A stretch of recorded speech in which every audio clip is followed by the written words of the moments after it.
The committee will come to order.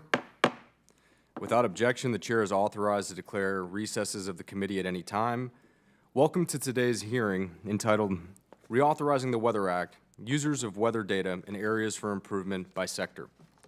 I recognize myself for 5 minutes for an opening statement.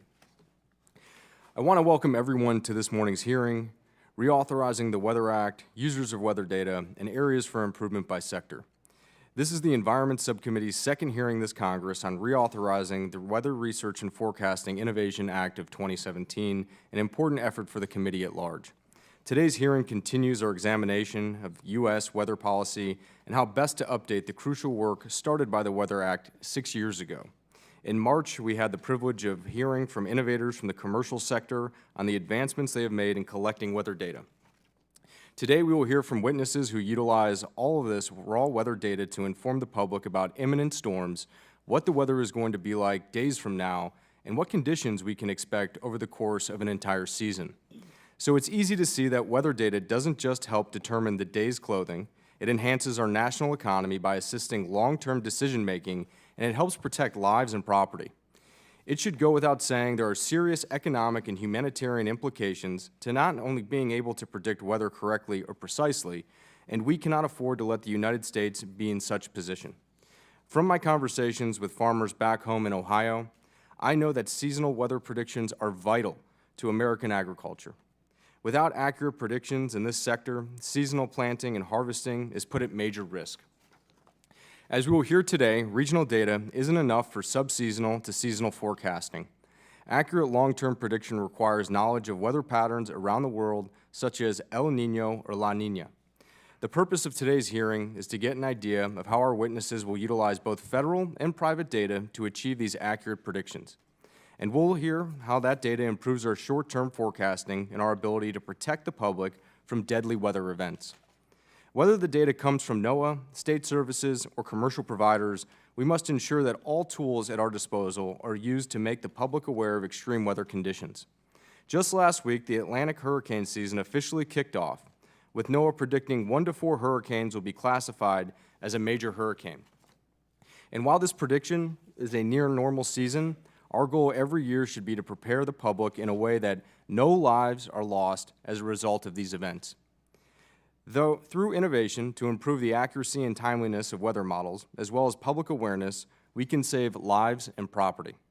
This hearing, and ultimately the Weather Act reauthorization, will identify actionable items NOAA can pursue to build trust and education in weather forecasting products.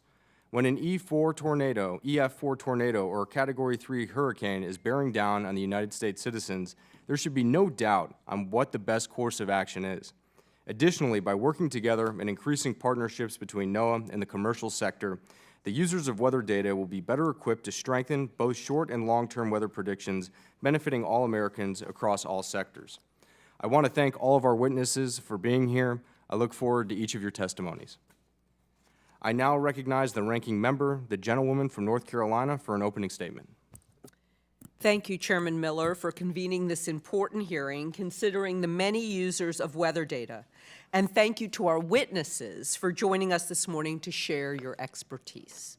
I'm especially excited that North Carolina's own state climatologist, Dr. Kathy Dello, is joining us today. And she's my neighbor, too. We live less than a mile away. Weather data is critical for informing decisions and protecting American lives and property daily. A wide variety of users benefit from NOAA's weather and climate data. Emergency response agencies inform their decision-making by closely following seasonal outlooks and weather forecasts. Weather resource managers rely on accurate forecasts across timescales to guide everything from permitting and negotiations to resource distribution and reservoir management. Directly relevant to my home state of North Carolina, and many of those represented by this committee, is the critical application of NOAA's data to the agricultural industry. High-quality weather data is paramount for protecting yields and managing water and fertilizer use. Furthermore, global weather and climate data provided by NOAA is used to predict the yields and agricultural market performance of our international partners and our adversaries. Lastly, but certainly not least, is the critical application of NOAA's weather and climate data to furthering coastal resilience across the United States. At the forefront of providing these data is NOAA's National Weather Service. From generating long-term hurricane season outlooks to short-term weather forecasts, the National Weather Service does it all. Mandated by policy, NOAA provides open access weather and climate data services worldwide. In fact, NOAA's products and services are recognized as being some of the most user-friendly and accessible of any federal agency. Additionally, NOAA promotes and facilitates the flow of these data and services to many users. For example, NOAA's Climate Adaptation Partnership Program facilitates collaborative partnerships with extension networks, state and local governments, and other organizations to help improve and disseminate NOAA data and services to users. Key to these efforts is tailoring information to the needs of communities and addressing inequities. I look forward to hearing about Dr. Dello's experiences given her wealth of knowledge working with constituents and data users across sectors while developing and leading both Oregon's and North Carolina's CAP programs. In short, NOAA's contribution to providing weather and climate data services worldwide cannot be understated.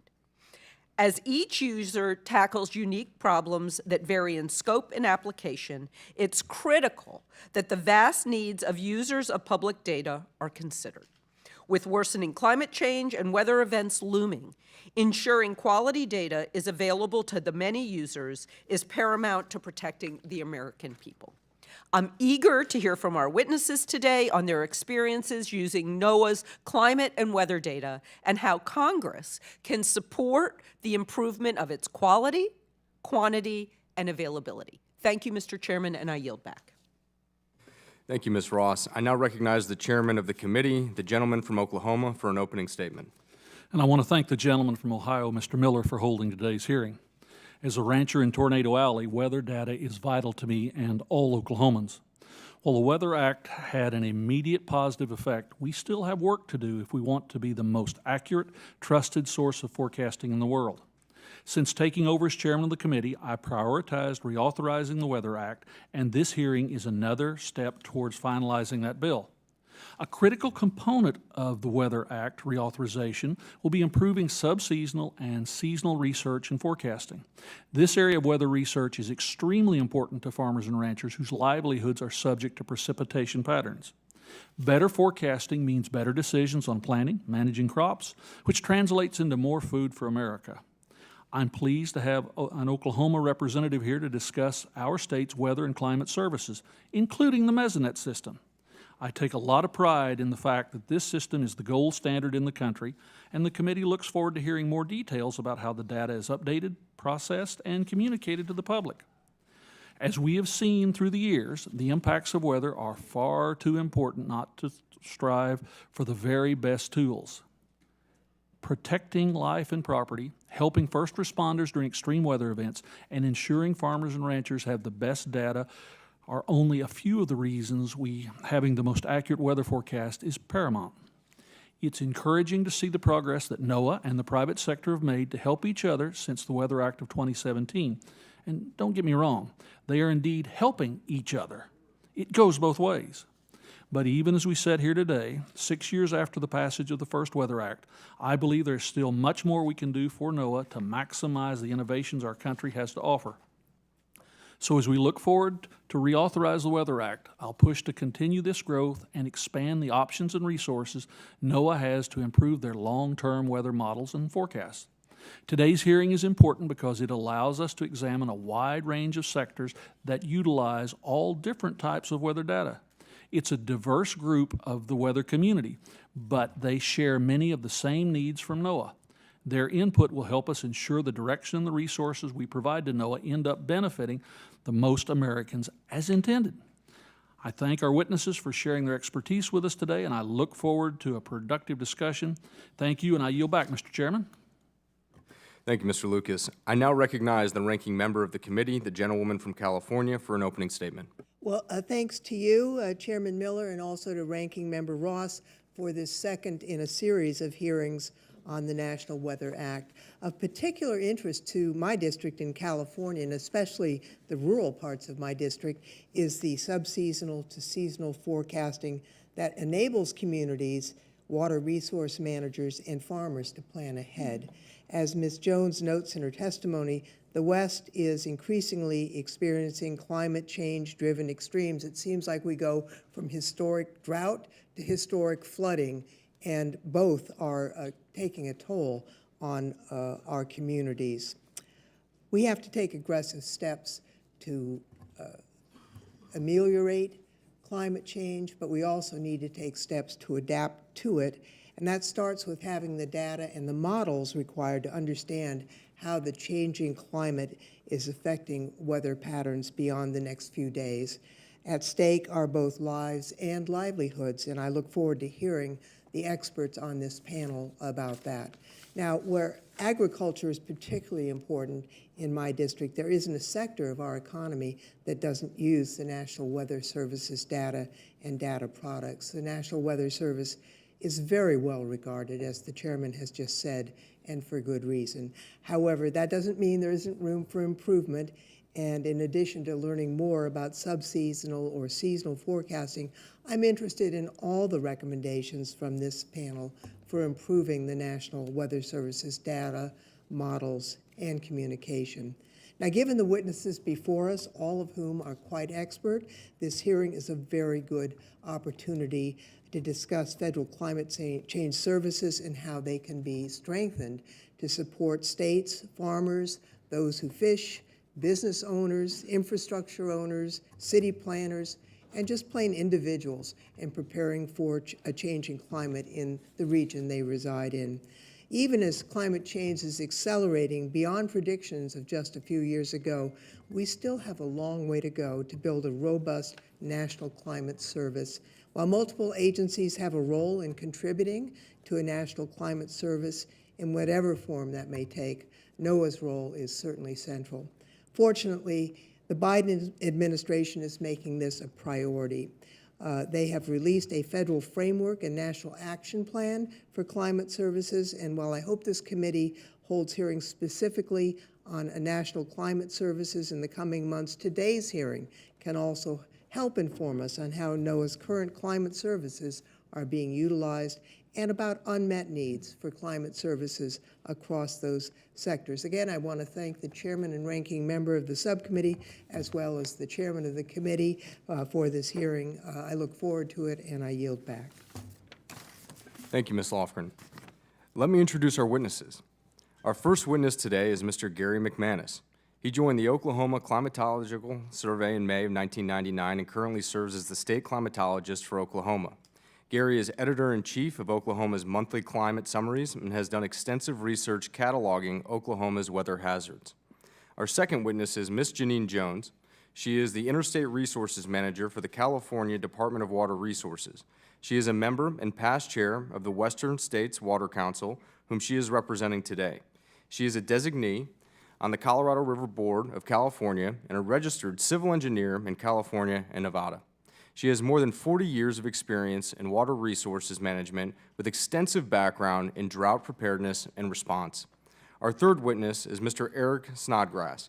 He is the Senior Fellow Scientist and Principal Atmospheric Scientist for Nutrien's Retail Division, Nutrien Ag Solutions, where he develops predictive and analytical software solutions to manage weather risk for global production agriculture.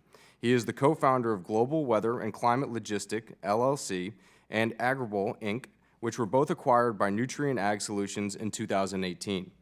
From 2006 to 2019, Eric was the Director of Undergraduate Studies for the Department of Atmospheric Sciences at the University of Illinois at Urbana-Champaign, where he taught over 20,000 students across a wide range of coursework in atmospheric science.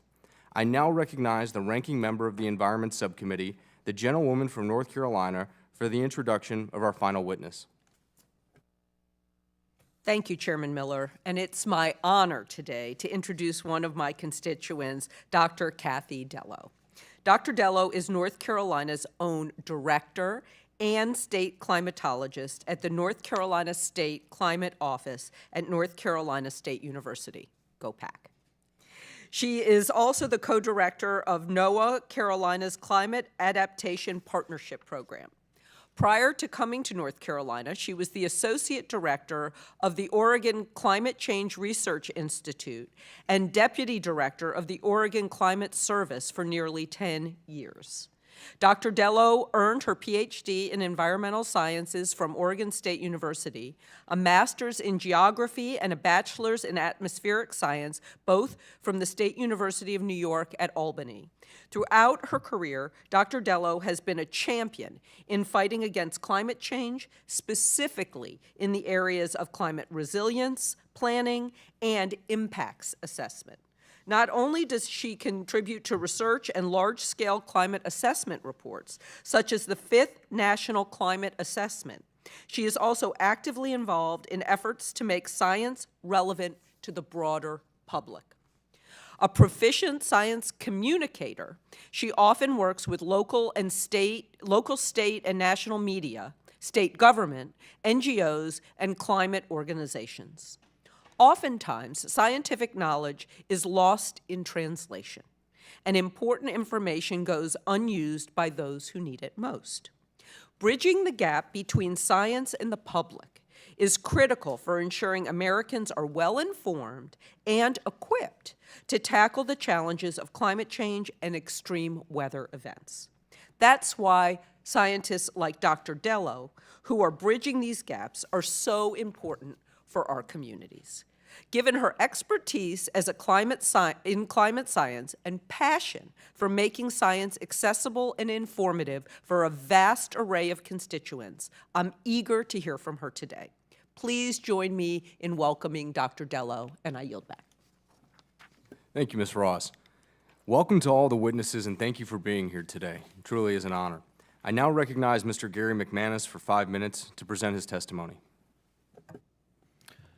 Good morning, Chairman Miller, Ranking Member Ross, Chairman Lucas, and Ranking Member Lofgren, and all other members of the subcommittee, and thank you for the opportunity to testify today. I'm a third-generation Okie, born and raised in the high plains of western Oklahoma in the small town of Buffalo, just to the north of Chairman Lucas's small town of Cheyenne, where his hometown. I work as a state climatologist at the Oklahoma Climatological Survey and the National Weather Center on the campus of the University of Oklahoma, for a state that has had, by far, more FEMA-declared disasters than any other state since the year 2000. It's my job to interpret all manner of weather and climate data, federal, state, local, or commercial, and disseminate that to the state's decision makers and citizens to help protect lives, livelihoods, and property. Much of that work is accomplished using data from the Oklahoma Mesonet, which is jointly operated by Oklahoma State University and the University of Oklahoma. The Mesonet was established 30 years ago, both to address the needs for improved severe weather warnings and to improve our ability to research and better understand the weather, especially in Oklahoma. We have one or more stations in each of our 77 counties so that no matter where you are in Oklahoma, we have local real-time observations within about 10 miles of your location. The Mesonet's partnership gives us access to a synthesis of world-class meteorological and agricultural expertise from the two universities. In just the past 2 years, the Oklahoma Mesonet's outreach programs have trained users and decision makers from 495 agencies across Oklahoma. These groups span the gamut from tribal organizations to public schools to city and county entities to state and federal agencies. Mesonet data are used to improve production and optimize inputs for crops and livestock and protect them from many pests, diseases, and environmental conditions detrimental to their growth and development. I use the Mesonet weather and soil moisture data weekly as Oklahoma's main contributor to the U.S. Drought Monitor, a vitally important chore due to the agricultural aid triggered by the Drought Monitor's depiction. Drought verification with Mesonet rainfall and soil moisture data has helped bring more than $1 billion in federal aid to Oklahomans suffering from drought and its impact since the year 2011. The Mesnet employs an OSU extension specialist for direct outreach with the agricultural community, as well as an OSU fire weather expert. Our OK Fire Outreach Program has trained nearly 2,000 wildland fire managers and firefighters on weather's impact on wildfire suppression, prescribed burning, and smoke management. The Oklahoma Mesenet's real-time forecast fire danger products are used by fire departments, emergency managers, state and federal agencies, private organizations, and private landowners. The Mesenet's Public Safety Outreach Program, OK First, has trained over 2,000 emergency managers, police, fire, and public health professionals to use our data to help keep Oklahomans safe. This program provides Oklahoma's public safety community with weather education and access to critical real-time weather data, and not just the Mesenet data, but also the NOAA data as well. The Oklahoma Mesenet is a proud member of NOAA's National Mesenet Program, along with other universities and state Mesenets and additional partners. The National Mesenet Program has proven to be a successful public-private partnership model in which the federal government can leverage tens of thousands of additional real-time weather observations from across the nation without having to maintain and operate them. This allows forecasters to use these additional data to improve weather models and thus every community's weather forecast. It's essential that Congress and the administration support and expand the National Mesenet to ensure that local forecasters have access to these highly localized weather data. Now, how has the Oklahoma Mesenet and NOAA data impacted me personally? On May 20th, 2013, my day began in Moore, Oklahoma, filled with anxiety. A severe weather outbreak the day before spawned several strong tornadoes across central Oklahoma, leaving 2 dead, 14 injured, and a swath of destruction in their path. More high-end severe weather was predicted for that day. Using a combination of NOAA high-resolution computer models and Oklahoma Mesenet data, the forecasters at the Norman National Weather Service office managed to pinpoint the location and counties with the highest tornado threat for that day. Now, this enabled me to go get my kids from their elementary school and daycare in Moore and take them home, where we later huddled in our storm shelter as an EF5 monster churned through our neighborhood, our school system, and our hometown. That violent tornado ended up killing 24 people, including 7 children at Plaza Towers Elementary School. I remain eternally grateful for the skill and expertise of the National Weather Service forecasters that day and for the Oklahoma Mesenet data that helped guide their abilities. The very same Oklahoma Mesenet that I work for and whose data I in turn use to help keep people safe. Thank you, and I welcome any questions you might have for me. Thank you, Mr. McManus. I now recognize Ms. Janine Jones for 5 minutes to present her testimony. Mr. Chairman, Ranking Member, Subcommittee members, thank you for the opportunity to appear today. I'm here on behalf of the Western States Water Council to talk about the importance of subseasonal to seasonal forecasting for water management in the West, where we're characterized by extreme variability in precipitation from year to year as well as within a year. And as the committee chairman said, we still have much work to do in parts of the Weather Act, and this is definitely one of those areas.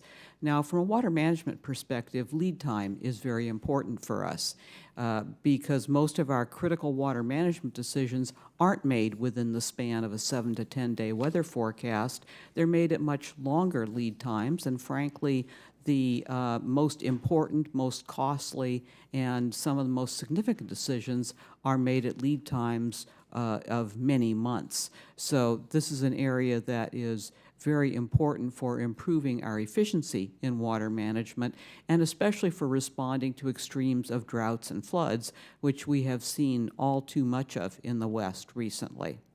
Now, unfortunately, this is an area where the operational outlooks produced by the National Weather Service have very little skill. The example included in my testimony shows a map of the historical skill for the winter months when precipitation is most important for us. And on this map, what it shows is that there is essentially no better skill than predicting average weather conditions for much of the country, including much of the West. And for us, these maps are unfortunately rather similar to a horoscope in that they essentially are something that you look at for interest or entertainment, but you can't use it to make a decision. And this is what we really need, is the improved ability to make decisions. And it's been particularly critical that there have been some very significant misses in the outlooks in some of our most extreme years. I refer back to, for example, water year 2016, which was the fifth year of a then 5-year drought in California, when we also had what was famously called Godzilla El Nino, one of the strongest El Nino events on record. Much chatter in the news media based on the forecasts being made at the time that Southern California, for example, was going to need Noah's Ark because it was going to be so wet. And in fact, what happened? We continued in drought. So, a completely missed forecast. And as we saw this year in water year 23 in California, we went from what had been our 3 driest consecutive years of record to one of our wettest years of record, something that was also missed in these seasonal outlooks. And it's these extremes that are very important for water management to allow water agencies, the agricultural producers that we serve, the cities that we serve, to make important decisions about managing their assets. And, we really look forward to opportunities to improve S2S forecasting. And in 2020, pursuant to the Weather Act, NOAA submitted a report to Congress with recommendations to do so that included pilot projects to improve forecasting, including a pilot for western winter precip and for central U.S. summer precip, which is important for agriculture. And we at California DWR have been funding some seed money research towards this effort for a while, including funding NASA, NOAA, and academic centers. And this research has shown that there is opportunity for improvement, even from a project that we funded NOAA's Boulder Labs to do, which had better skill with a statistical model than their national multi-model ensemble. So clearly, there is opportunity here. We just need to make the investment in the research that's needed to get there.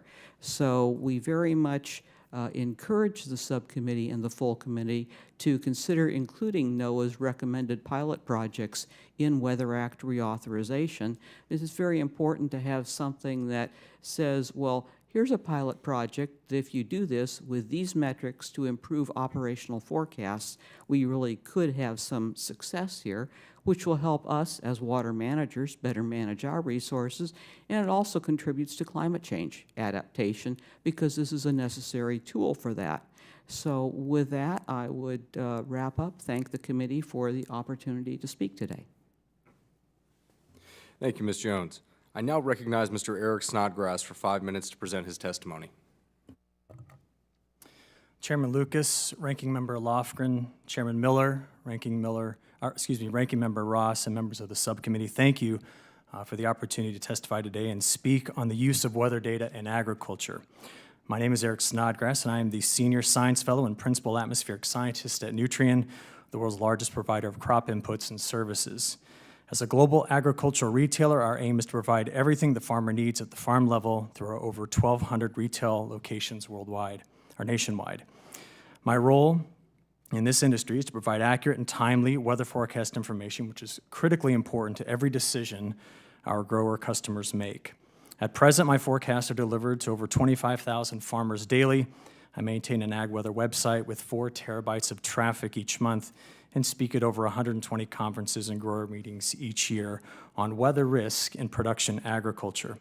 Accurate and timely weather forecasts that our farmer customers rely on and are dependent on, and this accurate and timely weather data is a critical part of that. Weather risk is ubiquitous in agriculture. In a recent survey published by the University of Illinois' Farm Doc Daily, a widely read publication in the agricultural community, weather was identified as the main source of risk for farmers by more than double the next highest category, which was output price. The United States has nearly 900 million acres of farmland that contribute to over $1.26 trillion of the U.S. economy, and it is the uniqueness of the geography of this country that creates the variety of weather that sustains U.S. agriculture. The atmosphere can be unforgiving at times. High-impact weather events like the Midwest tornado outbreak on March 31st of this year, or the derecho that hit Iowa in 2020, or the drought of fall 2022 that dropped the Mississippi River to historic levels, or the persistent onshore flow of the atmospheric rivers that hit the West Coast this January and March, delivering over 900 inches of snow to some western mountains. These determine the success of U.S. crops. We often focus on NOAA's life-saving efforts in each of these events, which is unmatched at providing, but I see NOAA's utility as something significantly more vital to the U.S. economy. The severe storm outbreak in March also aided in the reviving of Midwest soil moisture. It was NOAA's radars and rain gauges that captured every move of these storms. NOAA's monitoring of the hydrology of the Mississippi River was strategically used in repositioning barge traffic, carrying grain and fertilizer during the drought of last fall. And the incredibly deep western U.S. snowpack has filled reservoirs this spring, allowing California, which leads the nation in the production of over 40 different fruits and vegetables and milk, to precisely and responsibly use water for agriculture.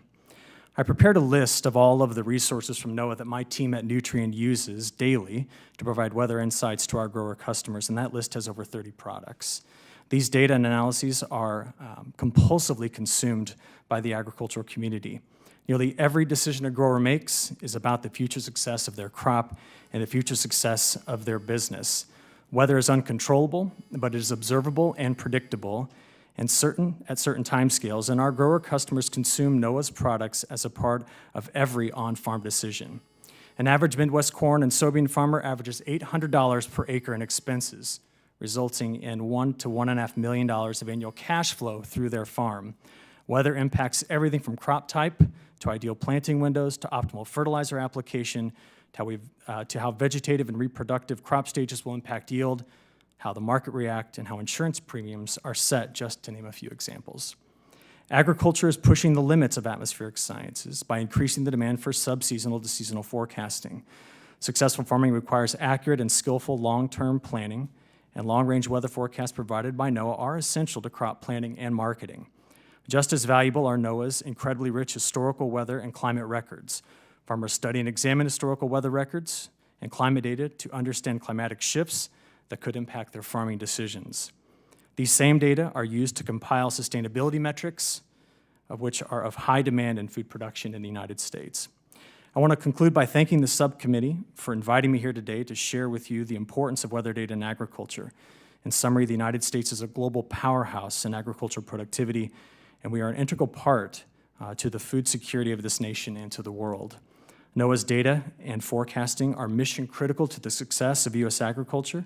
Investment in computing infrastructure, data assimilation, increased capacity for observation, and industry partnerships are vital to the continued success of NOAA.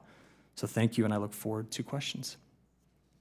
Thank you, Mr. Snodgrass. I now recognize Dr. Kathy Dello for 5 minutes to present her testimony. Good morning, Chairman Miller, Ranking Member Ross, members of the subcommittee. It is truly an honor to be here with you today. We are approaching the 5-year anniversary of Hurricane Florence, a Category 1 hurricane that caused unprecedented damage in eastern North Carolina. Communities are still recovering. Despite the magnitude of this event, weather and climate data availability is still inadequate following this generational storm. And in a changing climate, our flood risks are increasing statewide and across the country. You've likely seen the videos of houses falling into the ocean on the Outer Banks of North Carolina. However, you may be unfamiliar with the area known as Down East. It's a coastal community of 13 unincorporated villages.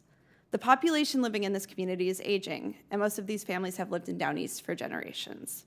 This community has seen the impacts of flooding firsthand, from big events like Florence to daily nuisance floods that interrupt their lives in countless ways. These flooding events are more than short-term inconveniences. They threaten public safety and health. 2-lane roads are often flooded, and no shoulders exist in many places. Highway 70, a federal highway, is the only corridor available to these residents. The one hospital in the county is located 52 miles away from the residents in Cedar Island. People in these rural coastal areas nationwide need weather and climate data to help them understand how high to raise their houses, businesses, schools, and churches. Translational services and channels to communicate these data to community members who are grappling with other stressors, and daily tidal flooding data to learn when roads are impassable. Down East is not an anomaly. There are Down Easts all over this country. We play a role as the boots on the ground for NOAA and other federal agencies in the states in developing and cultivating community partnerships and filling in the gaps in these critical climate and weather data. One of our climate adaptation partnership investigators, along with her research team, is filling in key gaps in coastal flooding or sunny day flooding data using low-cost sensor technology. They find that coastal flooding is happening more often than past studies have shown, and that projections of future coastal flooding are likely underestimated. In Beaufort, North Carolina, they documented 24 floods in 5 months. In comparison, the National Weather Service would have reported 8. 25% of those events were due to a combination of rain and tide, which NOAA tide gauges are not designed to capture. Our coastal communities need this really important information. Perhaps the most visible footprint of my office, the State Climate Office, is North Carolina's Mesonet, the EcoNet. This weather and climate network measures and delivers weather and climate data in support of the National Weather Service and public safety, agriculture, transportation, and tourism in North Carolina. Our goal is to have at least one EcoNet station in each of North Carolina's 100 counties. The demand is there and the need is too. Our stations are located in places where there isn't a NOAA weather or climate station. Furthermore, as known officials in our state, using the trusted NC State University name and our land grant designation, we are able to identify key partners and end users of the data in a way that a federal agency like NOAA cannot. Our office also serves as a translator of these massive and occasionally complicated data sources. We ensure free and equitable access to all of our publicly funded data through a series of user-friendly portals. Despite the overwhelming demonstrated need for more data, there are serious limitations. The major challenge is adequate funding. State Mesonettes receive some funding from the National Mesonet Program via NOAA, but it pales in comparison to what states like North Carolina need to run a fully functioning statewide Mesonet. And despite the enormous demonstrated value to NOAA and cost savings provided by this life and property saving data, the short-term and low-value contracts from the National Mesonet Program reduce our ability to focus on the task at hand. So with the Weather Act reauthorization, I asked NOAA to increase funding to state Mesonettes through the National Mesonet Program for this critical life and property-saving data. Ensure equitable access to publicly funded data for all, including translational services for those folks who can't sit down and sift through climate data. Ensure that we're making forward progress to maintain the safety of life and property in a changing climate, and not just continuing to ask communities what they need and not delivering in one-off engagements. We need to scale and transfer nationwide some of the fairly low-cost research that our CAP-RISA team is doing and monitoring, like the sunny day flooding and urban heat islands. And we need to ensure that the vulnerable, rural, and remotely located down east of the country get the same amount of attention as the larger, more resource cities. We are always thinking of the next Hurricane Florence, the next Tropical Storm Fred, and the next Hurricane Floyd. I thank you for your time and attention, and I'm happy to answer your questions. Thank you, Dr. Dello, and I thank the witnesses for their testimony. The chair now recognizes himself for 5 minutes. Mr. Snodgrass, in your testimony, you mentioned the overlooked utility of NOAA's data as a more significant piece to the U.S. economy than meets the eye. We know that food security is a national security issue, and 1 out of every 7 jobs in my state of Ohio is in agriculture. Several of our state's top crops, including corn, soy, rely on good weather conditions to have a successful, profitable year. We've talked about the importance of forecasting, be it 1 to 3 days out, or seasonal to subseasonal forecasting in the context of agriculture. So can you elaborate on the ways in which forecasting factors into every decision from crop insurance selection, planting, fertilizer, and pesticide application, as well as harvesting and marketing? Yeah, how much time we got here? This is Only 5 minutes. Yeah, that's altogether. right. This is every decision a grower makes, and this is what's critical about this. So they rely heavily on everything that's in the future, right? So anything a farmer decides to do is always about the future success of what they just did. So there's not a whole lot of living in the past when it comes to agriculture. So these 1 to 3 day forecasts are critical to figure out, can I spray a particular crop with a particular application where I obey the label restrictions and do that so that there's no outside effect on what I'm doing other than what I'm applying? Am I going to be able to apply fertilizer in a way that it doesn't end up getting washed out or leached into into the river systems or volatilizing it into the atmosphere? Can I get the best possible use out of that? You then go forward from there, you ask about marketing decisions. I mean, right now, while we're talking, weather is being traded on our markets for corn, soybeans, and other crops, given the extensive drought that is, of course, in your home state as well and states around you, including mine in Illinois. So it is the number one thing that they're hanging on to every single day, and it is this constantly changing thing that's happening in the future that these growers are watching. And it goes across, like I said, all time scales, to monitoring the weather right now with the radar network and with the mesonets that have been discussed, to trying to see with high resolution models that NOAA maintains when and where it's going to rain. We were talking about cutting hay earlier. Yep. If you do not get your timing right on that rain, you're going to lose what you just cut. The quality will go down, and you can't even sell it. To looking at subseasonal things, how do we plan for next year's crop cycle? What do we do in terms of planting, in terms of trying to get the crop in as soon as possible? I actually can't find a part of this sector that isn't weather sensitive. I think every decision made is having to deal with weather and its impact. So, yeah, it's of utmost importance. Thank you, Mr. Snodgrass, and I appreciate your directness in answering the question. We all know that accuracy of weather predictions in any given area may vary within a few miles, making it difficult for farmers making real-time decisions as it relates to planning, fertilizing, and applying crop protection tools, even where there is accurate forecasting in the broader area or region. Given rising input costs and inflation, accuracy is now more important than ever. To that end, many farmers utilize tools like their own on-farm weather stations and precision ag sensing technologies, yet there is still resources to be desired on a larger scale. For all of our witnesses, where could NOAA better allocate resources in order to collect or provide the most accurate data that would lend better to outcomes for farmers and producers?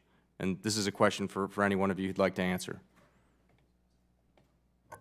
I'll jump in. As I mentioned in my testimony, the National Mesonet Program is a vehicle that's already in place. We are receiving funding from them. If we got more funding, then we could serve more people.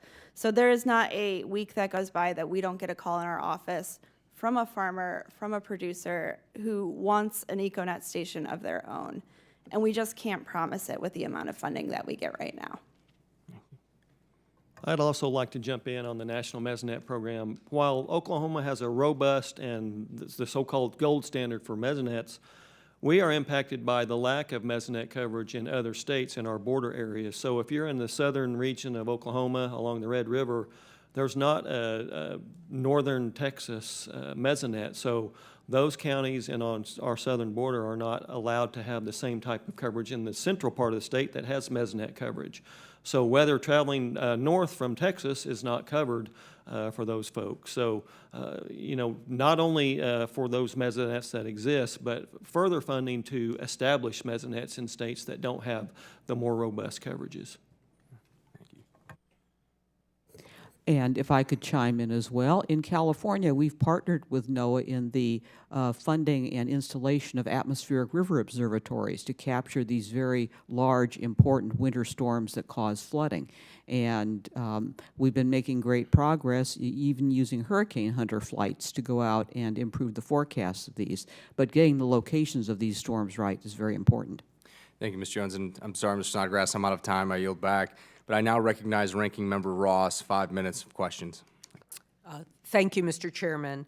As I noted in my opening statement, NOAA supports and facilitates the transfer of information and data to the many users through the Climate Adaptation Partnership Program. Programs like these are critical to ensuring information is reaching the right users in a format tailored to their needs. Dr. Dello, I'm sure you're surprised my first question is for you. You have vast experience developing and overseeing NOAA CAP programs, including North Carolina's. Could you elaborate on what the CAP program is doing well and how it could be improved to serve the public better? Yeah, thank you for your question. The CAP program has been around for, I want to say, almost 30 years, and it's well established, it's well known. You can go into a community and say, we are with the CAP RISA, and there's a bit of credibility with that. Again, the funding is very limited, and it has to go across multiple institutions across North and South Carolina in our case. And also, we are trying to give back to the communities that we work in so that we don't just parachute in, have our 5-year grant and leave, that we leave the communities better than we found them, but we're also working with them to co-produce knowledge. So I think some of the fundamentals of the CAP program have worked really well, but we just can't reach all the communities. So we need to think a little bit more about how we're scaling that knowledge, transferring that knowledge, how states without a CAP RISA, including the Midwest, can benefit from some of the work that we've done, and how we can pull in some of the other federal climate centers a little bit better, like the Department of Interior and USDA climate centers as well. So I think, the CAP program has a lot of momentum, it has a lot of promise, but we are just under-resourced. And can you tell us a little bit about those relationships with the communities? So after you've developed those relationships, are there any kind of ongoing projects that go on with those communities, and give an example of one that's been successful? Yeah, so we started in late 2021, so there was a fair bit of trust building that we were doing, but we were also building off relationships that those of us had in the region. And I will pick one community out in particular. It's the Eastern Band of Cherokee Indians in Western North Carolina, federally recognized tribe. They approached us and said, we need help planning for the next 7 generations. We're thinking about climate change. They're up in Western North Carolina where it's very mountainous, they're flood prone, they're fire prone, and they just wanted us to step in. We spent a year getting to know each other, understanding concerns, making sure we trusted each other. They've been burned by researchers in the past. But one of the things that we started to do was just start to offer small things that we could do to start to build climate resilience. So in a couple weeks, we are giving them an EcoNet station, and they will be able to then pair it with their air quality data and then go after funding and understand a little bit more about their air and climate risks in their community. And we also really like putting the data in the hands of the community. When they feel like they have ownership over the data, they may be more willing to trust it. So it's a burgeoning relationship. It's still growing. They're always still growing, but we feel really good about that one. That's a great example.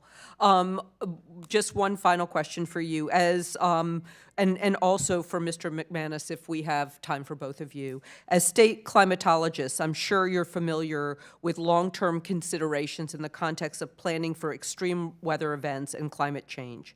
Can you elaborate on the concerns of your constituents in these areas, and what information from NOAA goes into the constituents' decision-making? And I'll have my constituent go first, and then hopefully there'll be a few minutes for you, Mr. Manis. Yeah, I'll try to save some time for you, Gary. I work really closely with North Carolina Department of Transportation. They're building bridges and roads for the next 50, 100 years. And Hurricane Florence turned Interstate 40 into a river itself.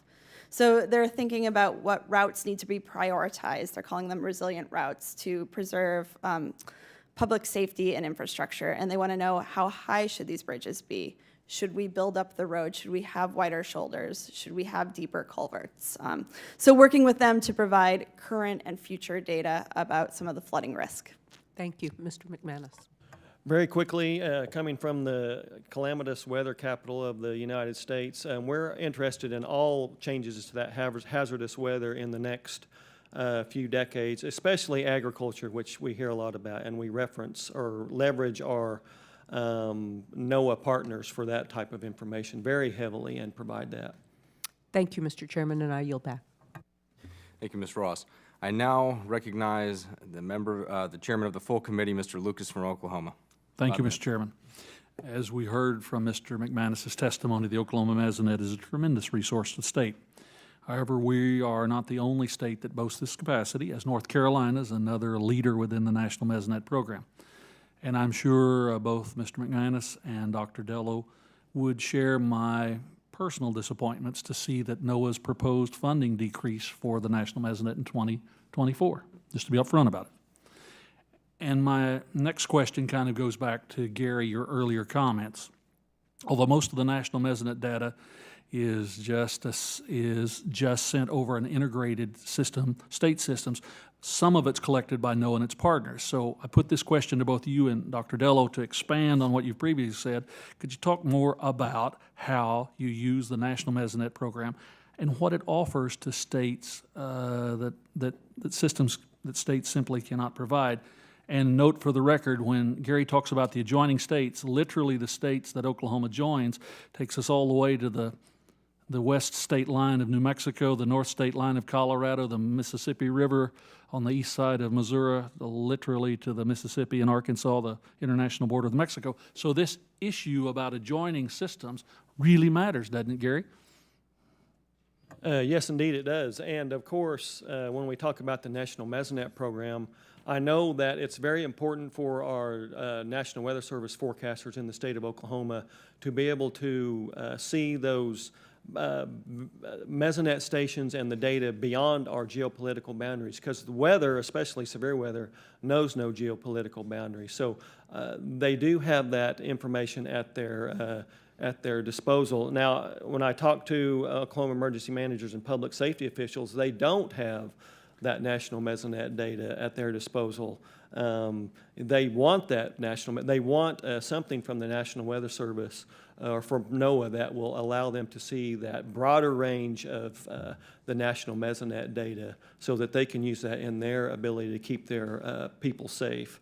Now, when we talk about just the mere aspect of the funding for the National Mesonet Program, that actually does allow Oklahoma to continue to maintain its outreach programs. So like OK First, OK Fire, when there are other states that try to emulate those programs, there's simply not the funding available from their state coffers. So the National Mesonet Program is extremely important for Oklahoma in allowing us to keep our citizens safe and to keep our economy safe during that inclement weather that we get so often in the state of Oklahoma. Dr. Della, would you like to expand on that? Yeah, so we use the funding, and we get a larger chunk of funding for the North Carolina EcoNet from North Carolina State University. It's very important for the College of Agriculture and Life Sciences. We partner closely with Extension. We take that extra pot of National Mesonet Program funding and we hire entry-level technicians. We train them in coding, we train them in maintenance, we train them in just basic weather patterns and climate science, and then hopefully send them out into the world to do big things. So we use it as sort of a training program for our staff. We would love to have more people on board. North Carolina is a very long state, and for them to get from one end to the other, it takes a long time. To touch just for a moment on a personal nature, in the southern plains and on the east side of the Rockies, fire is a very important part of Mother Nature. The restorative nature of it, it's just critically important. And we have a lot of prescribed burn organizations, as Gary knows, in Oklahoma. Volunteer groups working with the local fire entities and with their own equipment who need the kind of data you provide to be able to address those issues. It's not just wind direction or wind speed, as you know, Gary, it's the humidity level. You produce those fire index statistics that they all use. No one goes into the field without their cell phone tuned in to your resources. As you alluded to on the nature of things, I live in Roger Mills County on the west state line, so there's always a bit of sensitivity about what's coming from Texas when we don't know for sure. But without the information the Mesonet provides, we could not be able to mimic nature in the preservation of the ecology in our area. And with that, just thank you for what you do and all of you do, and we need to work together to make sure that the successes at state and federal level continue. With that, I yield back. Thank you, Mr. Chairman. I now recognize the ranking member of the full committee, Ms. Lofgren from California, for 5 minutes. Thank you very much. This is a very interesting hearing, and I hope will lead to further success. Every 10 years we have redistricting. In California, we have a citizens commission, and they did kind of an unusual thing. My district for many years has been Silicon Valley. I now have a district that's half Silicon Valley and half agriculture. And the tech, I hope, will be able to help the agricultural part. I mean, I've got, if you're eating strawberries, you're probably having a taste of Watsonville. If you're eating artichokes, you're having a taste of Castroville. If you're eating leafy greens, it came from the Salinas Valley. It's a salad bowl of the world, and it's very vulnerable to climate catastrophes. This is an overstatement, but the flood control infrastructure was really aimed towards normal weather, not towards extremes. And I remember this early spring, I was at Tanamura's headquarters, a big farm in Salinas Valley. I remember looking out, saying these beautiful lakes, and they said, well, actually, those are our fields. So there was tremendous damage done to the ag sector, the series of storms in January, again in March, and having the S2S forecast, I think would assist us the longer range in terms of first having more permanent infrastructure to protect important areas, but also emergency steps that could be taken. We were doing that in the rain, riprap, to try and prevent some flooding, and it did work.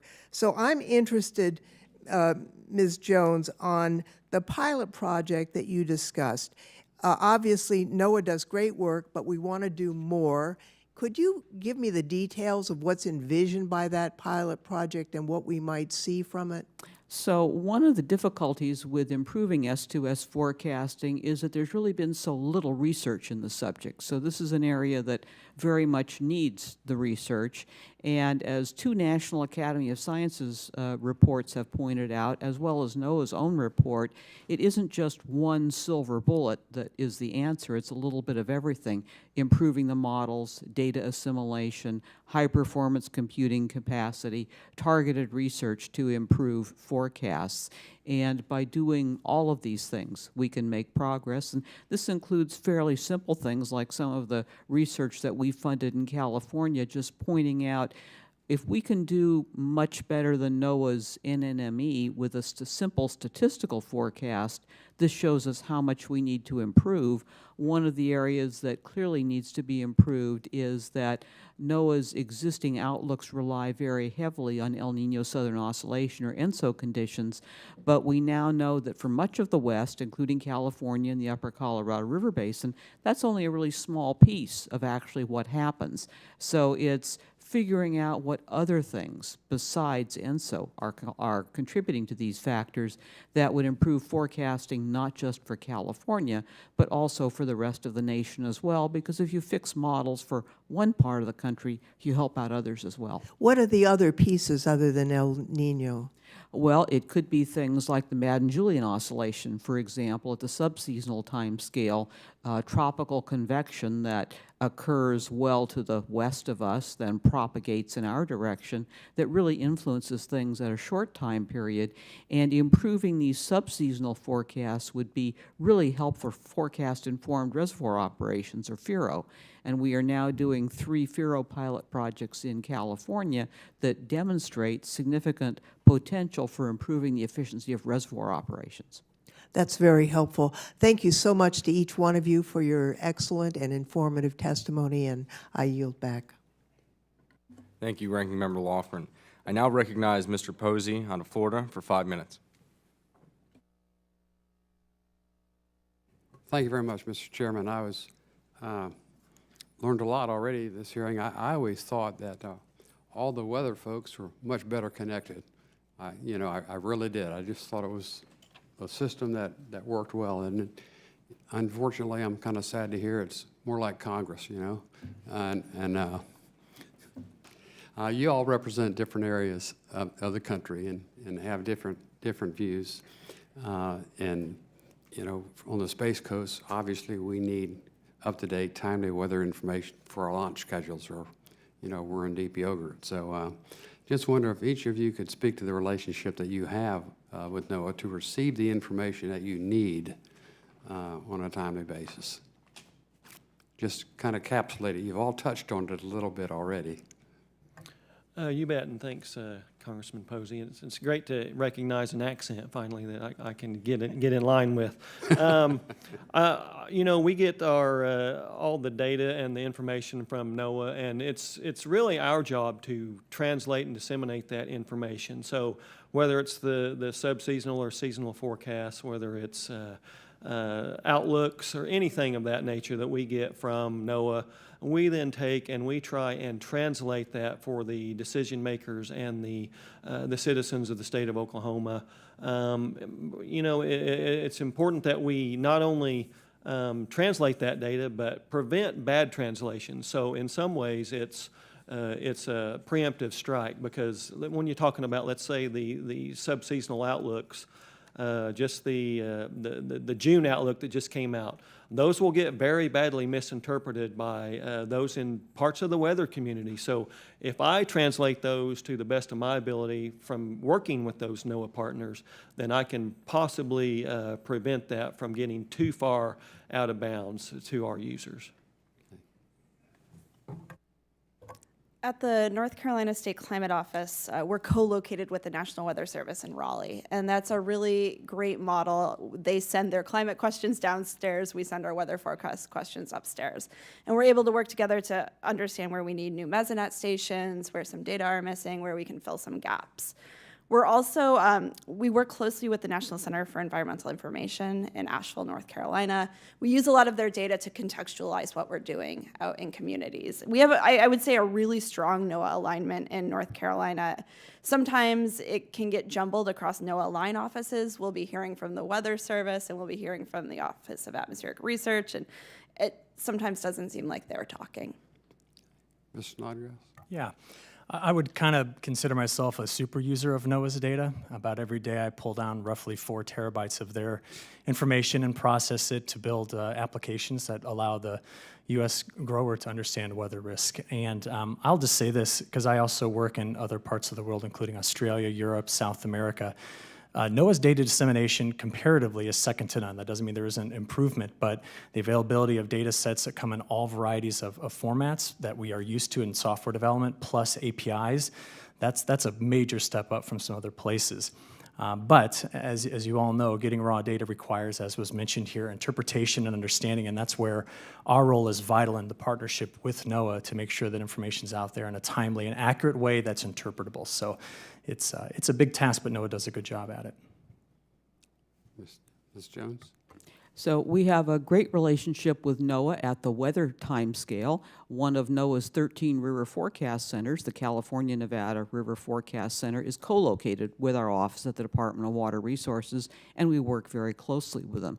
Likewise, in the Colorado River Basin Forecast Center, the basin states work closely with them on their development of the water supply forecast for the Colorado River. And interestingly, we've identified that one of the difficulties with their forecasts, about half of the forecast error in the runoff forecast, is because of the lack of quality of the subseasonal precipitation forecasts.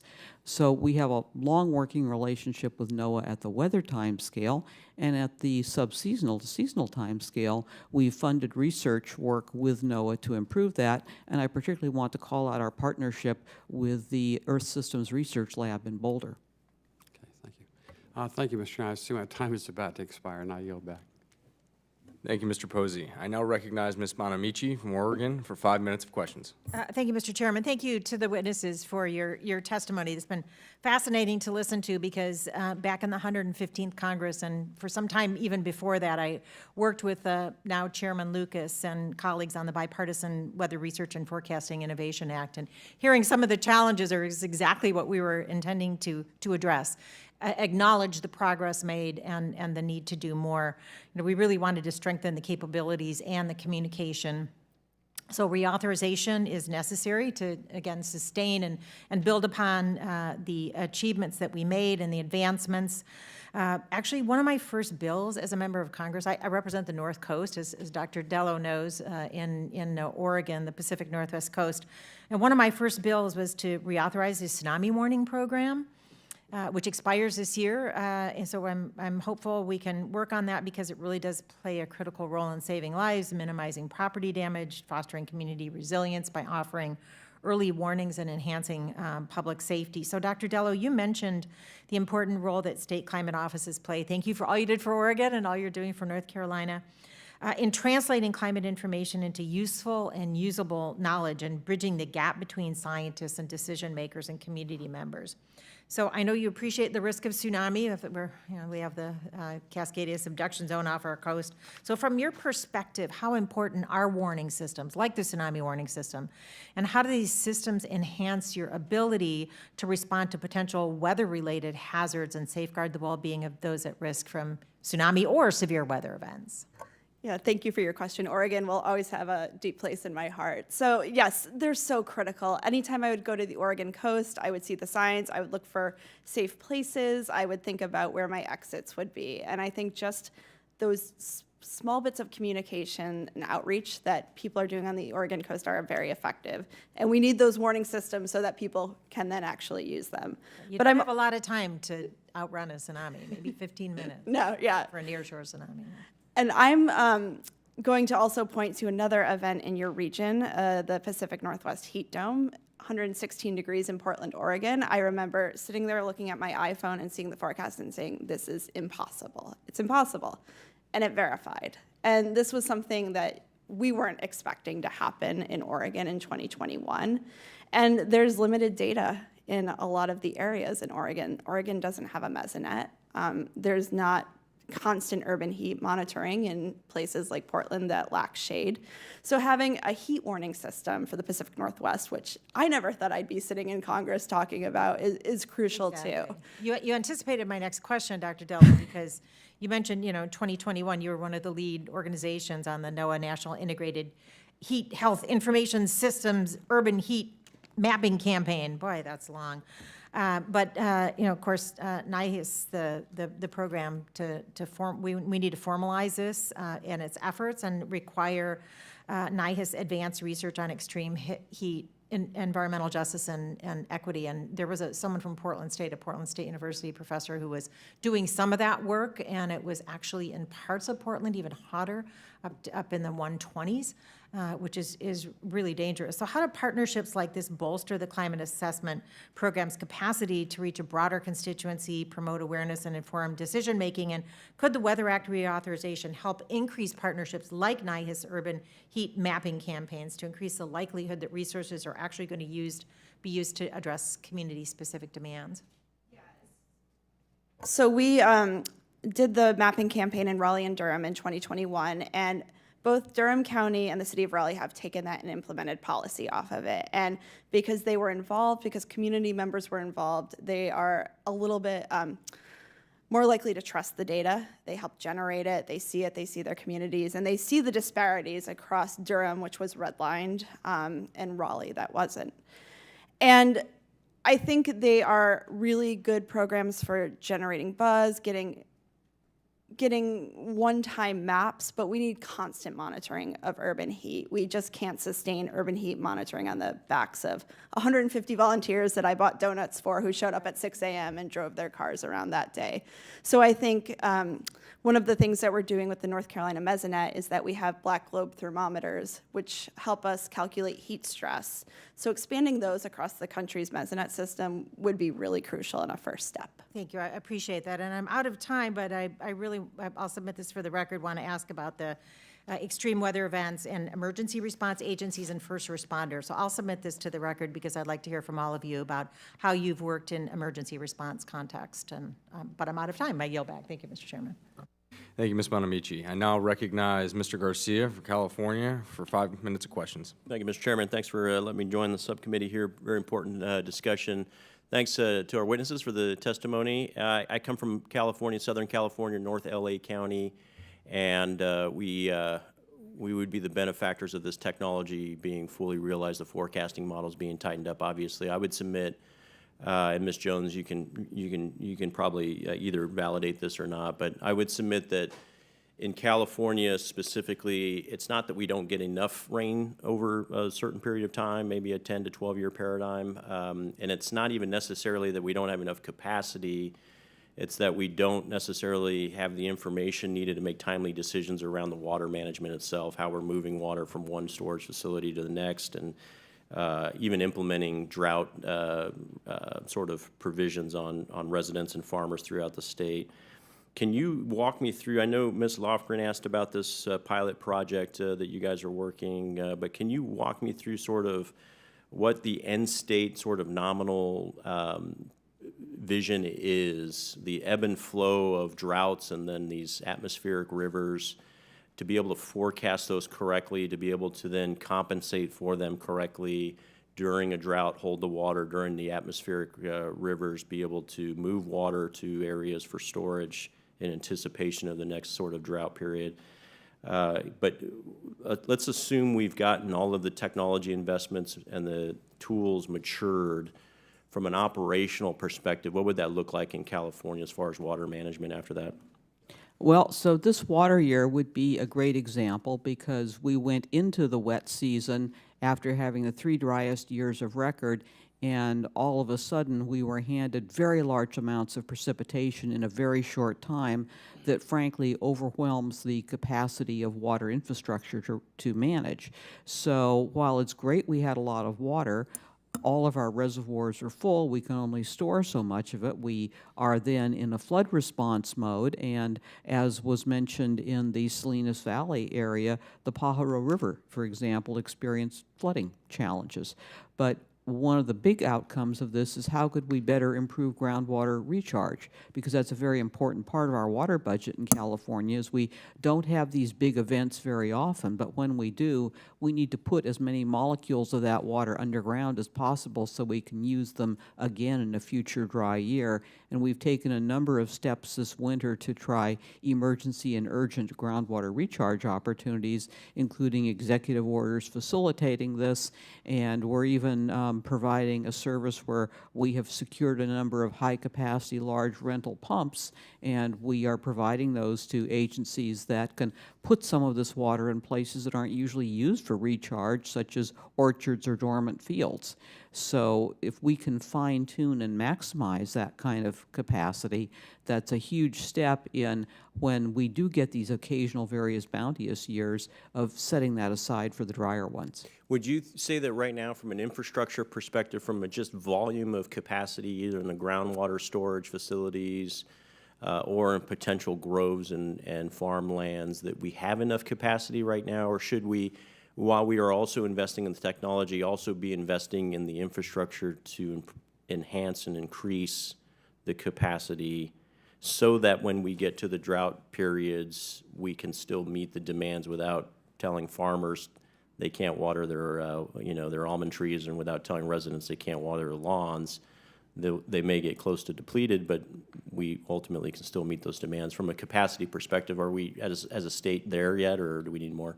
Well, the enactment of our California Sustainable Groundwater Management Act really puts a premium on increasing groundwater recharge everywhere we can, and to do that in much of the state we will need a significant investment in conveyance capacity to move these very high flows that occur during infrequent wet events to some place where they can be managed and stored for future use. And a number of local agencies have made good starts in that area, but there's a lot more to be done. So pumps and channels and canals to manage that conveyance. Last question, have we gotten any more sophisticated, I'll say, in terms of measuring snowpack? For the last several decades, it seems there's a guy with a stick that goes up there and measures it seems like with LIDAR and ground penetrating radar and AI and advanced algorithms, we should be able to quantify the volume of water in the mountains without having one dude with a stick on one peak or a few. Has that changed at all? Yeah, we've made a big investment in aerial monitoring from aircraft. And I know I'm out of time now, but we are spending a lot of money on that right now, but it is very expensive. We'll help you with that as well as the Coast Guard hurricane hunters and the AR. So I yield back. Thank you, Mr. Chair. Thank you, Mr. Garcia. I now recognize Mr. Frost from Florida for 5 minutes of questions. Thank you, Mr. Chairman, and thank you so much for being here. Section 104 of the 2017 Weather Act created a mandate to develop and extend hurricane forecasts and warning. As a result of that mandate, this year sees the first use of the Hurricane Analysis Forecasting System, or HAFS. Because it can track multiple storms at the same time, and factor in how storm systems interact, HAAF should make hurricane forecasting 30% more precise. Dr. Dello, hurricane season started last week, and once again, my Central Florida constituents live in the path of a potentially devastating storm.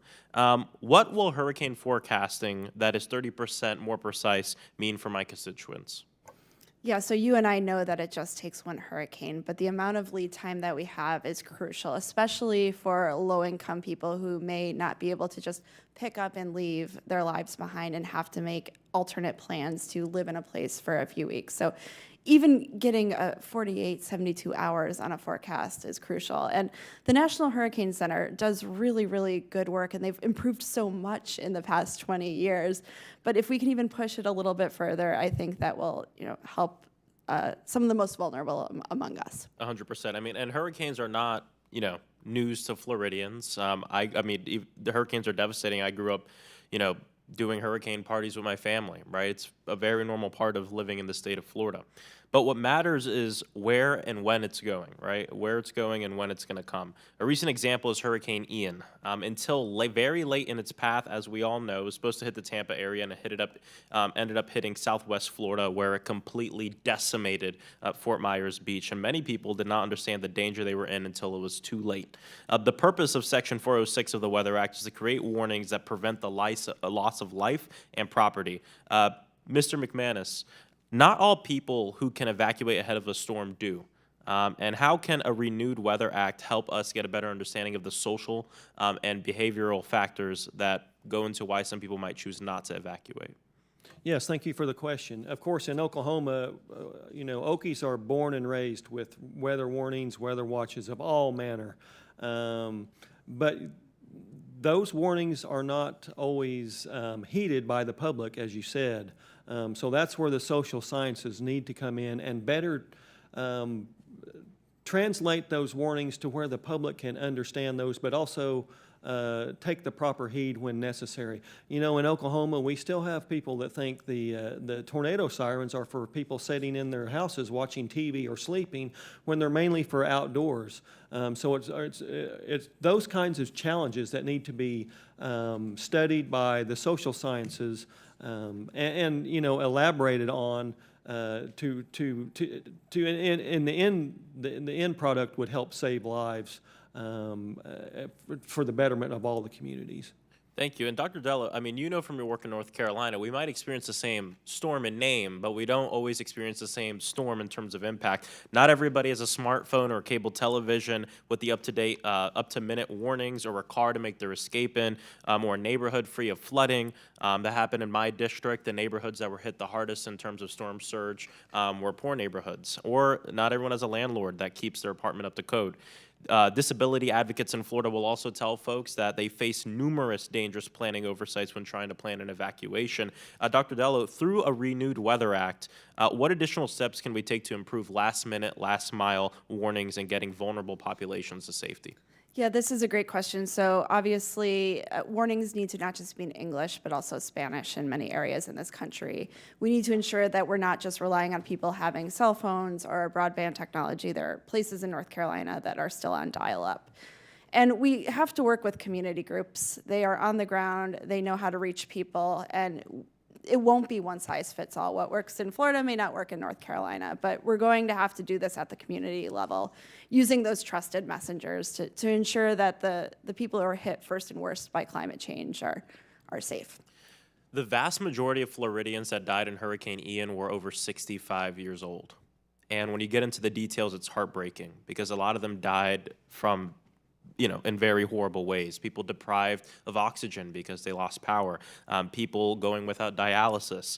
People having their hearts go out in extreme heat. And so there's a lot of work to do here, but I know together we'll be able to make a safer Florida and ensure that we have the resources necessary to get our most vulnerable populations, especially our seniors, to be safe in these storms. I'd like to thank the witnesses for being here, and I yield back.